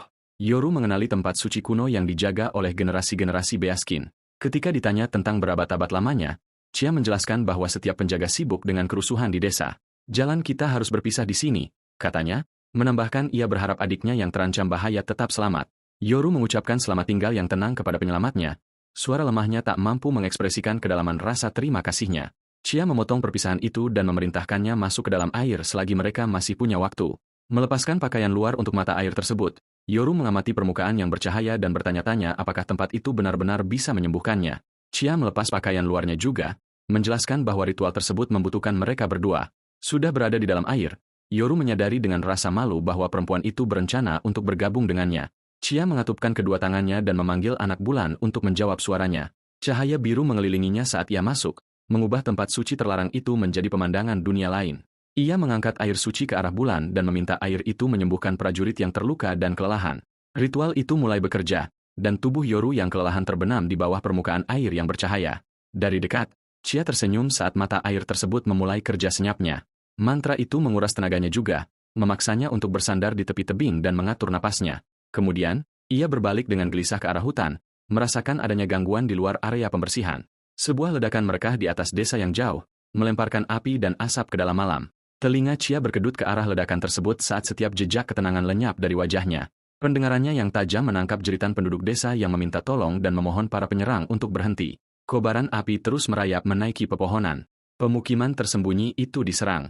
Satu ketakutan mengalahkan segalanya dan Chia berteriak memanggil ayahnya, meninggalkan Yoru di bawah air. Ia berlari menuju jeritan dan api yang menyebar. Pada saat ia tiba di dataran tinggi di atasnya, desa tersebut telah berubah menjadi lautan api. Gates tertawa di antara keluarga-keluarga yang melarikan diri dan memerintahkan pasukannya untuk membakar setiap rumah. Prajuritnya memuji Blood Surge, lonjakan darah, sihir bawaan sang jenderal yang membuat invasi tersebut berhasil. Dengan kekuatan itu, Gates dapat memanipulasi darah dan melacak korban bahkan ke tempat perlindungan yang paling tersembunyi sekalipun. Setiap prajurit kekaisaran tahu bahwa Feld dan ketiga jenderalnya memegang kekuatan bawaan yang sama mengerikannya. Di tengah reruntuhan, ayah Chia menghadapi Gates karena mencemari tanah suci. Terkejut, sang jenderal berbalik, merasa geli karena masih ada orang yang berani menentangnya. Dikelilingi oleh pasukan, sang tetua bagaimanapun juga memerintahkan setiap penyerang kekaisaran untuk pergi. Pasukan Gates mengepungnya dengan senjata terhunus. Saat desa terbakar di belakang mereka, komandan mereka tertua dan bertanya apakah tetua Beaskin itu sudah kehilangan akal sehatnya. Ia menjelaskan bahwa darah Chia membawa mereka sejauh ini meskipun jejaknya menghilang di hutan. Kemudian Gates mengejek Beaskin karena bersembunyi seperti pengecut, menguji kesabaran sang tetua. Mengakhiri perbincangan, ia menuntut penyerahan segera buronan bernama Yorumayu. Chia dicari sebagai pengkhianat juga, namun ayahnya mengaku tidak tahu apa-apa tentang kedua target tersebut. Gates menganggap penolakan itu konyol. Baginya, seorang Beaskin melindungi manusia tidak masuk akal. Sang tetua balas tertawa dan setuju bahwa membela manusia memang suatu hal yang absurd. Namun, bekerja sama dengan Felicia akan jauh lebih buruk, dan ia menolak untuk tunduk. Gates menghela napas karena bosan dan menghunus pedangnya. Sekali tebasan, ia memotong lengan bawah sang tetua dan mengubah konfrontasi itu menjadi pertumpahan darah. Sang kepala suku yang terluka terhuyung-huyung, namun rasa sakit itu pun tidak dapat mematahkan pembangkangannya. Darah memerciki wajah Gates dan dengan tenang ia mengagumi hukuman yang telah ia berikan. Sang tetua mengutuk kekaisaran dan mengulangi bahwa ia tidak akan mengungkapkan apapun. Gates mengakhiri diskusi tersebut dengan menancapkan pedangnya ke tubuh sang orang tua. Saat penduduk desa menjerit, nyaris tak mampu berdiri, kepala suku yang sekarat itu menyebut Algojonya sebagai monster. Gates tertawa dan melemparkan kembali hinaan itu kepada orang yang dianggapnya sebagai hewan kotor. Ia menggambarkan pembantaian itu sebagai pembersihan rutin kekaisaran dan mengundang siapapun yang lain untuk menantangnya. Sebelum ada yang melangkah maju, hujan panah yang tiba-tiba menghujani dari atas. Gates mengangkat pedangnya dan memotong batang-batang panah tersebut tanpa mundur. Sosok lain mendarat di tengah kobaran api, mengganti rasa geli Gates dengan rasa penasaran yang waspada. Chia menghadapi sang penyerang manusia dan menuntut untuk mengetahui apa yang telah ia perbuat. Gates mengenali target Beaskinnya seketika dan memperlakukannya sebagai buronan lain yang harus ditangkap. Kemudian Chia melihat keluar dirinya dan menemukan ayah yang datang untuk ia selamatkan. Sang tetua terbaring tak bergerak dalam darahnya sendiri, menghadap ke bawah setelah serangan terakhir Gates. Saat para prajurit mengepung mereka, Gates menuntut keberadaan Yoru dan memperingatkan bahwa keheningan akan membawa penderitaan yang lebih buruk. Ia menyebut buronan itu sebagai bencana hidup, menyalahkannya atas kehancuran Mayu, dan kemudian menyombongkan diri bahwa dialah yang menyebabkannya. Pengakuan yang disertai tawa itu mengungkapkan kebenaran penuh di balik penderitaan Yoru. Chia mengingat 5 tahun masa penahanannya dan menyadari Felicia menyiksanya setelah membunuh kedua orang tuanya. Kekejonan berubah menjadi kemurkaan dan ia bersumpah bahwa kejahatan-kejahatan ini tidak akan pernah dimaafkan.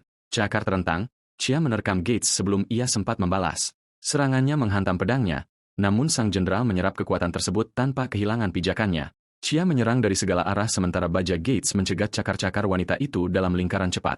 Terinspirasi oleh perlawanannya, penduduk desa yang ketakutan bangkit kembali untuk membalaskan dendam kepala suku mereka dan membela rumah mereka. Pejuang Beaskin menerobos barisan kekaisaran, mengubah kepanikan menjadi pertempuran di jalan-jalan yang terbakar. Gates menyaksikan pemberontakan itu dengan rasa jijik dan bertanya-tanya mengapa pasukannya kehilangan kendali. Ia maju menyerang Chia lagi, memuji efisiensi sambil memerintahkan prajuritnya untuk membunuh lebih cepat. Membentuk simbol lain, ia memanggil double helis yang melimpah ruah dan memerintahkan arus itu untuk melepaskan diri. Kabut merah memenuhi area sekitar Gates sementara mereka yang tumbang terbaring kaku di kakinya. Benang-benang darah yang hidup melilit lengan dan kaki Beaskin, mengikat para penduduk desa di tempatnya. Gates menyusul dengan tebasan pedang yang membunuh seorang petarung yang tidak berdaya. Pasukannya sendiri berbisik dengan ketakutan bahwa darah dapat menjadi senjata sekaligus rantai di tangannya. Merasa terganggu oleh perbincangan mereka, sang jenderal tiba-tiba meminta perhatian mereka. Dua prajurit membeku di bawah tatapannya, kini lebih takut pada Gates daripada pertempuran itu sendiri. Ia mengirim mereka kembali ke pembantaian, memperingatkan bahwa kepanikan mereka membuat Felicia terlihat lemah. Para prajurit mematuhi dan menebas para Beaskin yang terjebak tanpa ragu-ragu. Gates tertawa, mendesak mereka untuk bekerja lebih cepat dan memuji antusiasme disiplin untuk membunuh. Pedang kekaisaran menembus kerumunan dan menghabisi mereka yang masih melindungi satu sama lain. Saat perlawanan runtuh, sang jenderal menancapkan pedangnya ke tubuh penduduk desa yang lain.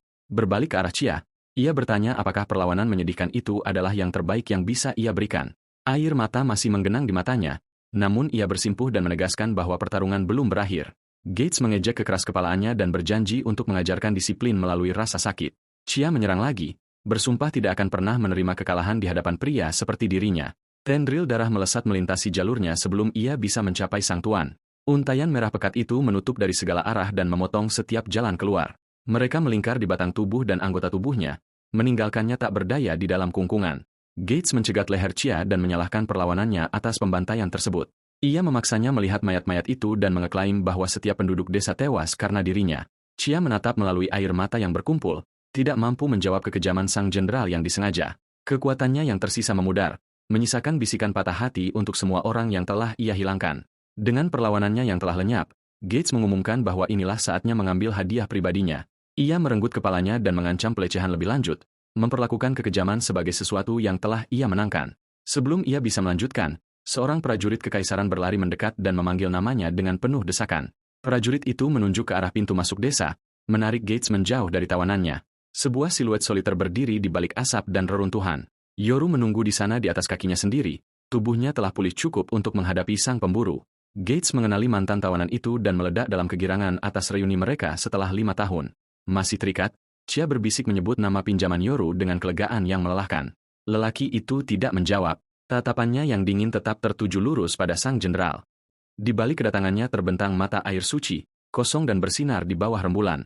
Arus luminesensinya telah menyegel luka-lukanya yang kasat mata dan mengembalikan mobilitas pada anggota tubuhnya yang babak belur. Di bawah air yang disinari bulan, Yoru telah merasakan mata air itu meresap ke setiap bagian tubuhnya. Kekuatan penyembuhan meledak melalui kolam dan memenuhi area terpencil itu dengan cahaya biru yang dahsyat. Ia membuka matanya di dalam air, merasa terganggu oleh kekuatan mengerikan yang meluap di dalam dirinya. Kemudian, sebuah suara kekaisaran dari luar tempat suci menyombongkan diri bahwa ia akan membunuh pria tersebut dan memperkosa wanita itu. Ancaman yang datang dari kejauhan itu memecahkan ketenangan Yoru dan langsung mengalihkan pikirannya kepada Chia. Gerbang telah menemukan desa tersebut, dan Yoru tidak bisa menunggu hingga proses penyembuhan selesai. Nama Chia melesat di atas pikiran lainnya begitu bahaya tersebut menjadi jelas. Karena tidak dapat merasakan mana miliknya di sekitar sana, ia mengerti bahwa gadis itu telah kembali ke desa seorang diri. Tidak ada waktu untuk pemulihan penuh, jadi ia memanjat keluar dari mata air tersebut. Sebuah suara di dalam dirinya memperingatkan bahwa keputusan ceroboh lainnya bisa menghancurkan setiap jiwa yang mereka bagi bersama. Kesadarannya memasuki benih jiwa, yang kini menyerupai sebuah katedral yang sangat luas. Jonafar menyebutnya sebagai orang bodoh yang putus asa, sama sekali tidak terkesan dengan pemulihan yang telah ia peroleh. Jika ia mati, setiap pahlawan yang terserap akan lenyap bersamanya, membuat penyelamatan ini menjadi tindakan egois yang berbahaya. Yoru bersikeras bahwa mata air tersebut telah memulihkannya dan berjanji bahwa ia tidak akan kehilangan kesadaran lagi. Kemudian ia meminta Joan untuk menyelamatkan Chia, dengan menggunakan kelangsungan hidup sang pahlawan sebagai daya tawar. Joan mengenali ancaman dalam kata-katanya, namun mengakui bahwa ia sama sekali tidak memiliki keinginan untuk membantu. Ia mendambakan kehidupan kedua untuk satu alasan saja, yaitu memusnahkan semua orang yang dianggapnya lemah. Keyakinan mereka bertentangan secara mendasar, sehingga ia tidak akan menjadi pasangannya. Yoru menolak perbedaan itu dan memaksa Joan untuk mendengarkan tujuan aslinya. Ia pun berniat memusnahkan yang lemah, meskipun kata itu memiliki arti yang sangat berbeda baginya. Ketika jiwa Joan merasuki dirinya, kenangan yang menciptakan kebencian Joan turut terbawa bersamanya. Wanita itu terdiam, tidak mampu menolak pemahaman menyakitkan di balik tantangan Yoru. Orang-orang yang ia lindungi mengkhianatinya, dan kegagalannya berubah menjadi kebencian terhadap kelemahan itu sendiri. Yoru bertanya apakah orang yang paling ia benci selalu adalah dirinya sendiri. Pertanyaan itu mengejutkan Joan dan meruntuhkan keyakinannya untuk pertama kalinya. Ia telah gagal menyelamatkan apa yang paling ia hargai, dan kebencian pada diri sendiri telah menuntun segala hal sejak saat itu. Yoru mengakui bahwa ia membagikan kelemahan yang sama, karena telah gagal melindungi keluarganya. Sekarang ia akan menghancurkan setiap orang yang menciptakan kelemahan atau memangsa kelemahan tersebut, mengakhiri ketidakadilan itu untuk selama-lamanya. Joan bertanya apakah ia benar-benar sungguh-sungguh dengan kata-katanya, dan Yoru menjawab dengan kembali meminta kekuatannya. Bersama-sama, mereka dapat membangun dunia di mana para predator tidak lagi bisa mengeksploitasi kaum yang rentan. Ia berjanji akan membuktikan keyakinannya dengan melenyapkan setiap ketidakadilan yang memungkinkan kekejaman semacam itu bertahan. Joan mengamatinya, menimbang tekad Yoru melawan kegilaan dari mimpinya. Akhirnya, Sebuah tawa tertahan lolos darinya dan memecah keheningan hikmat di katedral tersebut. Ia menyebut Yoru benar-benar gila, namun kini tuduhan itu mengisyaratkan ketertarikan alih-alih penolakan. Yoru mengamati bahwa kegilaan mereka adalah sama, dan Joan akhirnya setuju untuk meminjamkan kekuatannya. Namun pertama-tama, Yoru harus membuktikan bahwa ia memiliki kekuatan untuk mewujudkan dunia yang mustahil itu menjadi nyata. Kesadarannya kembali ke kolam cahaya bulan, meninggalkan Joan dan katedral bagian dalam di belakang. Pemulihannya belum sempurna, namun kekuatan yang telah pulih harus dicukupkan. Asap di atas pepohonan menandakan letak desa, dan Yoru bersumpah untuk menyelamatkan Chia. Berdoa agar gadis itu masih hidup, ia meninggalkan air penyembuhan tersebut. Di desa yang hancur, Gates memegang Chia saat Yoru tiba berdampingan dengan Joan yang termanifestasi. Satu lirik pada penutup mata memastikan bahwa pembunuh keluarganya benar-benar berdiri di hadapannya sekali lagi. Joan takjub karena bisa hidup kembali, namun Yoru memerintahkannya untuk fokus menyelamatkan Chia. Ia mengarahkan pandangan Joan ke arah Gates dan membiarkan sisa perintahnya tak terucap. Ini adalah pria yang kejahatannya tidak seharusnya pernah dibiarkan berlanjut. Joan memahaminya seketika dan menerima targetnya dengan senyuman dingin. Ia melesat maju, menghujamkan tombaknya yang besar ke arah jenderal kekaisaran tersebut. Gates menyilangkan pedang dan menghentikan ujung tombak itu tepat di atas dadanya. Saat Blood Surge, lonjakan darah, berkumpul di sekeliling mereka, ia menyadari bahwa wanita ini bukanlah pemanah dari laporan-laporan sebelumnya. Tendril-tendril merah darah melesat melintasi baju besi Joan, mencoba mengubur kemajuannya di bawah jumlah mereka yang banyak. Joan mengabaikan serangan itu dan mengatakan bahwa ia tidak punya urusan dengan makhluk seperti dia. Prajurit di dekatnya berteriak dan memberitahu Gates bahwa ia bisa melakukan apa saja sesukanya kepada wanita itu. Joan menyebut mereka binatang buas dan bertanya-tanya dengan lantang apakah itu membuat komandan mereka yang tersenyum adalah sang pengendali. Gates berjanji bahwa senyuman wanita itu akan lenyap begitu ia tahu berapa lama perlawanan bisa dibuat bertahan. Prajurit kekaisaran mengerumuni pertempuran saat dinding-dinding api meletus melintasi reruntuhan. Ledakan lainnya meledak di bawah mereka dan melemparkan panas serta puing-puing menembus kegelapan. Mengandalkan jumlah, pasukan menyerbu menerobos kobaran api dengan pedang terhunus. Joan melompati serangan itu dan mendarat di belakang mereka dengan kendali yang tanpa usaha. Senyum percaya diri tetap tidak berubah, menunjukkan betapa kecilnya bahaya dari serbuan mereka. Seorang prajurit yang marah menyerangnya dari belakang dan mengangkat pedangnya untuk pukulan mematikan. Joan melengkungkan tubuhnya ke belakang di bawah senjata tersebut, mengubah penyergapan prajurit itu menjadi momentum yang sia-sia.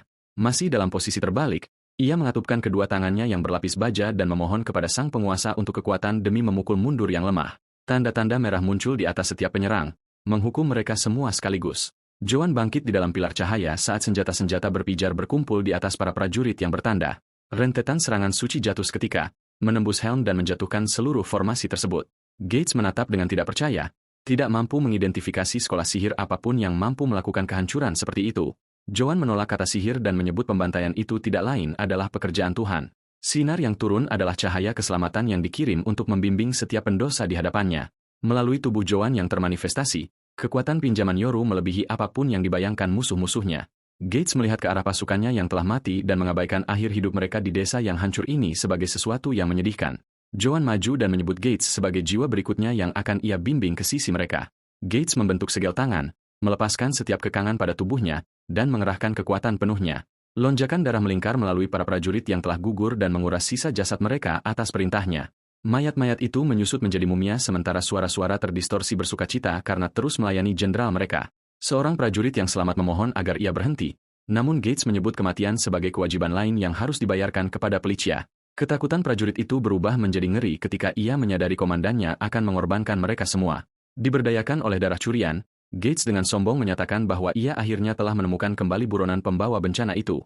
Baju besi merah tua yang bergerigi mengeras di sekitar tubuhnya sementara bumi yang termutilasi berdenyut. Yoru menolak gelar terkutuk itu. Di hadapan Chia, ia mengatakan namanya adalah Yoru. Kemudian ia menuduh Gates telah menghancurkan MU dan membunuh kedua orang tuanya. Gates tertawa bahwa hanya seorang pembawa bencana yang akan berbicara dengan cara seperti itu. Terbungkus dalam darah curian, ia tersenyum pada kedua lawannya dan mengundang mereka untuk memulai. Api melahap desa yang sunyi dan tubuh-tubuh mengelilingi pertempuran yang mendekat. Gates membentuk tombak merah panjang saat aliran darah berputar di sekitar baju besinya. Ia melesat maju di belakang senjata itu dengan kecepatan yang menakutkan, mengincar langsung sang pangeran yang sedang memulihkan diri. Yoru hampir tidak sempat mengangkat tangan sebelum jenderal berlari dengan baju besi darah itu sudah berada di hadapannya. Gates menamai teknik itu Blood Axe, Bloodstained Spear, kapak darah, tombak berlumuran darah, dan mendedikasikan segalanya untuk tusukan tersebut. Senjata itu turun dalam arus darah yang masif dan menutup jarak seketika. Terlalu lambat untuk mengelak, Yoru membeku di hadapan ujung senjata yang mendekat. Joan mencegat dengan serangan balasan yang menyapu, melemparkan kekuatan biru cemerlang melintasi serangan merah tua tersebut. Serpihan reruntuhan dan aliran api merobek desa saat kedua kekuatan itu berpapasan.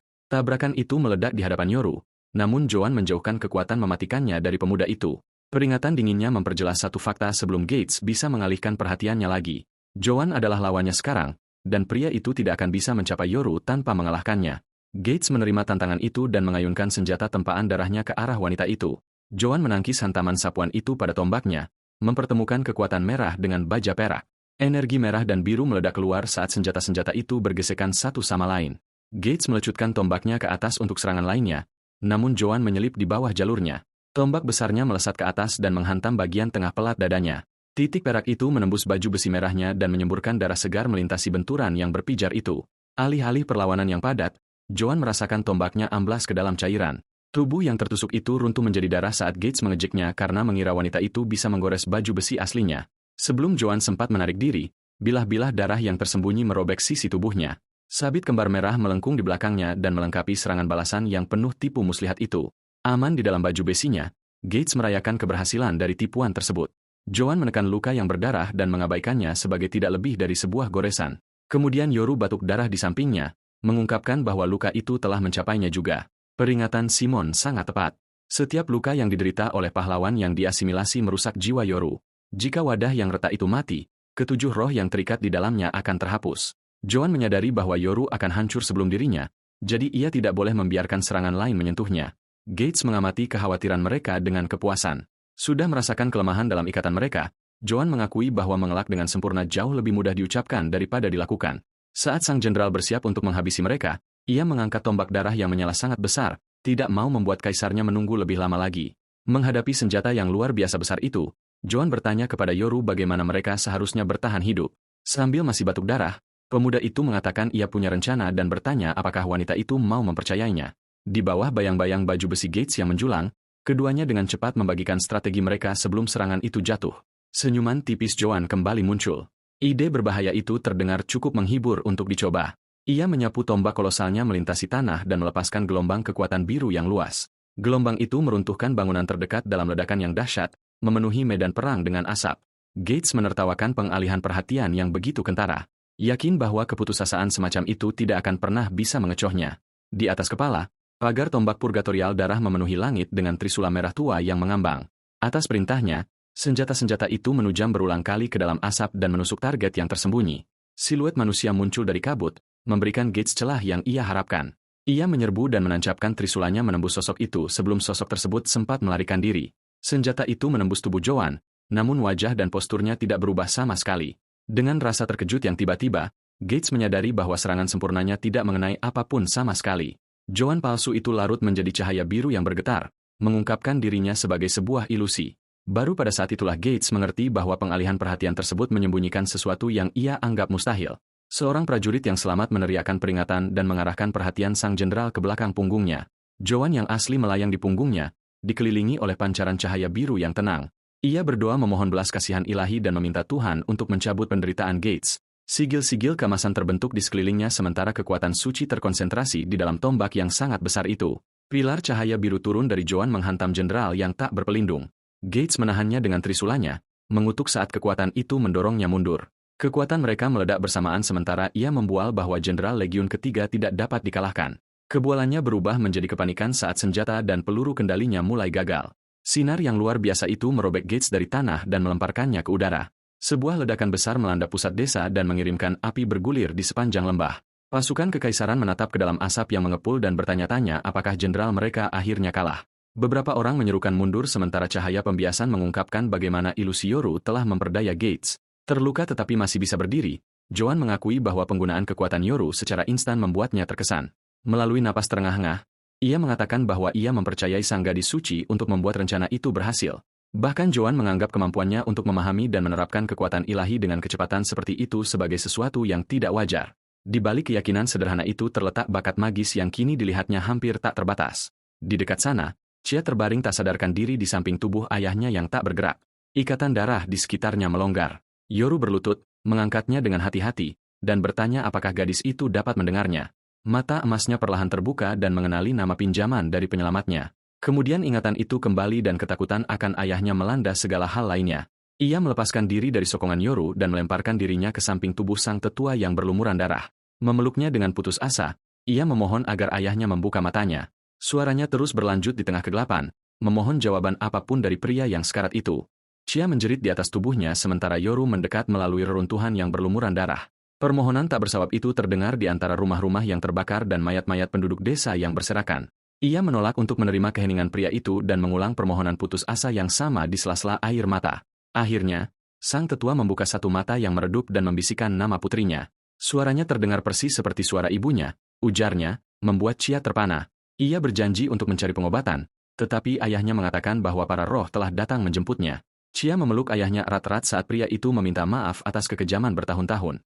Pada akhirnya, sang tetua mengakui bahwa kekakuannya lahir dari ketakutan akan kehilangan dirinya juga. Ibu Chia memiliki sifat yang sama dan bermimpi bahwa manusia dan kaum Beaskin dapat hidup berdampingan. Ia mempercayai seorang warga kekaisaran, hanya untuk dikhianati dan dikepung oleh para prajurit.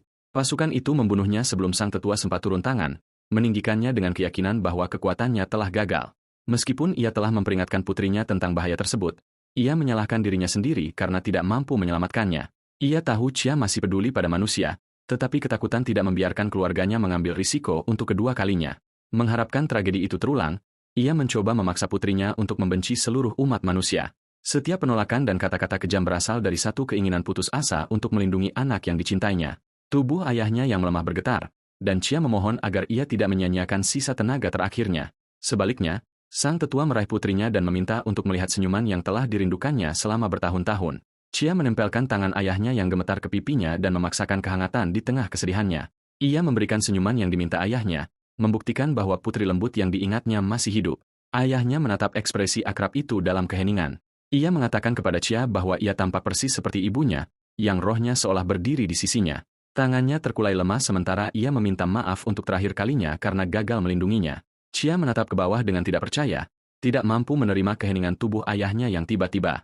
Ia meraih tangan ayahnya yang terjatuh dan memohon jawaban lain yang takkan pernah datang. Kesedihan akhirnya menembus pertahanannya dan jeritannya membelah reruntuhan desa. Sambil memeluk ayahnya, Chia menuntut untuk mengetahui mengapa semua ini harus terjadi. Yoru memperhatikan dari belakang dan meminta maaf saat harga dari kedatangannya mengelilinginya. Ia percaya kekerasan kekaisaran datang ke desa karena dirinya. Untuk pertama kalinya, Yoru bertanya-tanya apakah gelar pelindung yang dibenci Chia benar-benar miliknya. Masih memeluk ayahnya, Chia menolak rasa bersalah Yoru dan menegaskan bahwa tidak satupun dari ini adalah kesalahannya. Kesedihannya menemukan musuh yang sebenarnya dan melimpahkan setiap kehidupan yang hancur ke kaki kekaisaran. Chia telah merenggut ibu, ayah, dan desanya. Oleh karena itu, Chia menuntut hak untuk membalaskan dendam mereka. Kekuatan pernyataannya membungkam upaya Yoru untuk memikul setiap beban sendirian. Chia bangkit dan meminta untuk bergabung dalam perangnya melawan kekaisaran. Yoru langsung menolak, tidak ingin membiarkannya mengikuti pria itu ke dalam bahaya sebesar itu. Terkejut dengan jawabannya, Chia menuntut untuk mengetahui mengapa Yoru meninggikannya. Mereka mungkin menang hari ini, kata Yoru, tetapi kekuatan Chia yang luar biasa membuat peluang kelangsungan hidupnya kecil. Ketika Chia menerima kematian sekalipun sebagai harga dari pembalasan dendam, Yoru berteriak bahwa tidak ada orang lain yang boleh mati. Ia mengepalkan tangannya, berjuang melawan rasa takut di balik penolakan Yoru. Yoru memintanya untuk mengerti, yakin bahwa ayahnya pasti menginginkan putrinya berada di tempat yang aman. Tetapi Chia mengatakan orang tua dan desa yang dibantai tidak akan bisa tenang selama para pembunuh mereka masih hidup. Dalam kesedihannya, ia percaya tidak ada orang lain yang dapat memberikan pembalasan yang pantas mereka terima. Yoru menyebut gagasan itu tidak masuk akal, tetapi keyakinan lama telah kembali padanya. Ia pernah percaya bahwa hanya dirinya yang bisa melindungi adik perempuan yang tersisa dalam asuhannya. Tanggung jawab itu menjadi alasan mengapa ia menolak mati sebelum mencapainya. Sekarang ia melihat kepastian putus asa yang sama membara di dalam diri Chia. Yoru menguji tekadnya sekali lagi dan memperingatkan bahwa ia tidak bisa berjanji Chia akan selamat. Chia tidak ragu-ragu. Dengan atau tanpa Yoru, ia akan melawan kekaisaran. Pandangan mereka bertemu di atas desa yang hancur dan Yoru akhirnya berkata ia mengerti. Ia mengulurkan tangan dan meminta Chia untuk bepergian dengannya, menjadikan pertempuran mereka sebagai jalan bersama. Kegaulatan melunakkan wajahnya, membawa secercah harapan pertama sejak napas terakhir ayahnya. Tanpa peringatan, Chia menerjang ke depan dan memeluk Yoru. Pria itu terpaku kaget saat kesedihan sejenak melonggarkan cengkeramannya dari mereka berdua. Chia memeluknya dengan kekuatan putus asa sementara Yoru hanya bisa memanggil namanya. Ia berterima kasih lagi dan lagi di sela-sela air mata, dan Yoru dengan canggung memintanya untuk membiarkan dirinya bernapas. Kemudian, Chia menolak label kekaisaran dan berjanji untuk membuktikan bahwa Yoru bukan sebuah malapetaka. Di tengah desa yang terbakar di sekitar mereka, kata-katanya memancing senyum tipis dari pria itu. Yoru membalas pelukan tersebut, menerima rasa terima kasih sekaligus tanggung jawab untuk melindunginya. Begitu mereka berpisah, Chia mendesaknya untuk pergi sebelum bala bantuan kekaisaran tiba. Rada tetap menjadi tujuan mereka dan jalan rahasia Beastkinnya seharusnya menyembunyikan mereka dari Felicia. Chia bergegas pergi bersiap, meninggalkan Yoru sendirian di antara bara api yang memudar.